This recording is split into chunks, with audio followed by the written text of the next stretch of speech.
Monsieur Philippe Bolo.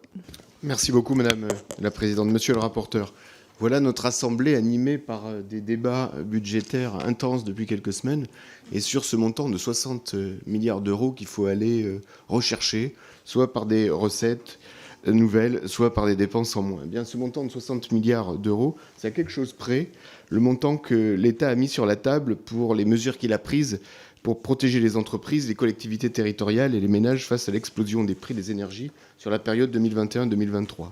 Des dépenses en plus, des dépenses en moins pour financer le bouclier gaz et électricité, pour la baisse de la TICFE, par l'amortisseur électricité, par le filet de sécurité, par les chèques énergie nombreux qui étaient inflation 2023, bois et fioul. Tout ça pour vous dire que ce sujet de l'énergie, il est majeur et qu'en définitive, les crédits que nous examinons aujourd'hui sont essentiels à la souveraineté énergétique de notre pays, au pouvoir d'achat des Français et à la décarbonation des usages de l'énergie en France.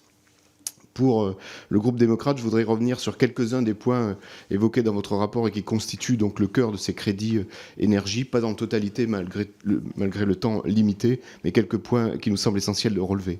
Je commencerai par le programme 174 qui montre un équilibre entre des baisses significatives d'un côté et quelques hausses de l'autre, et tout ça s'expliquant notamment, pour ce qui est des baisses, par le changement d'affectation du dispositif MaPrimeRénov', désormais rattaché au programme 135. Des hausses également, et ce que nous aimerions dire, c'est que malgré les exigences budgétaires qui s'imposent à nous, les économies d'aujourd'hui peuvent parfois être des dépenses insupportables pour demain. N'oublions jamais ça, essayons de raisonner à long terme. Toujours sur ce programme 174, il me semble important de revenir sur le sujet du chèque énergie et notamment de ce que nous dit l'article 60 du PLF 2025 et la réforme de ses modalités d'attribution.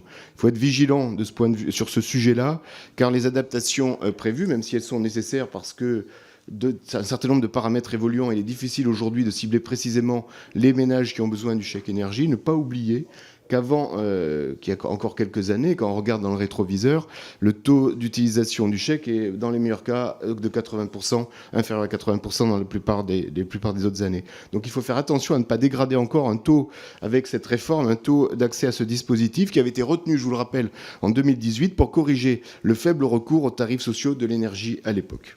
Troisième sujet que je voudrais regarder avec vous, c'est le programme 345, là, pour donner toute la vision positive que nous avons de ce qui est prévu, avec un soutien aux énergies renouvelables et plus généralement aux charges de service public de l'énergie, en nette hausse de plus 4,6 milliards d'euros. S'agissant de la fiscalité et plus particulièrement de la TICFE, il me semble important d'évoquer la remarque suivante.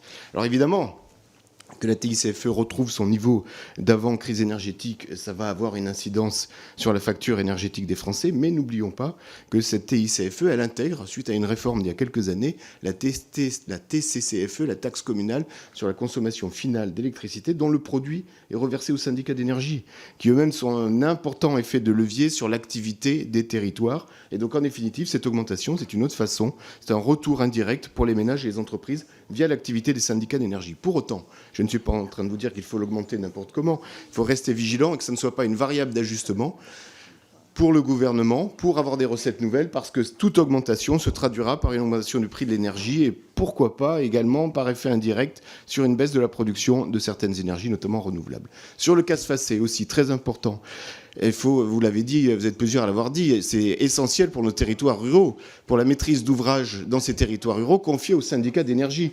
Il faut absolument revaloriser ces montants-là, parce que je vous le redis, ces montants-là sont versés aux syndicats d'énergie et créent une sorte de vitalité économique, un effet de levier pour les travaux d'électrification en zone rurale. Et c'est aussi donc le dynamisme et l'attractivité des territoires. C'est aussi la gestion des risques climatiques, parce que je vous rappelle que ces syndicats vont enfouir un certain nombre de lignes qui sont vulnérables aux coups de vent forts. Et puis, voilà. Et puis c'est aussi la démocratie locale. Merci. En conclusion, le groupe MoDem va regarder avec vigilance ces crédits, surtout leur évolution avec les amendements qui nous restent à voter.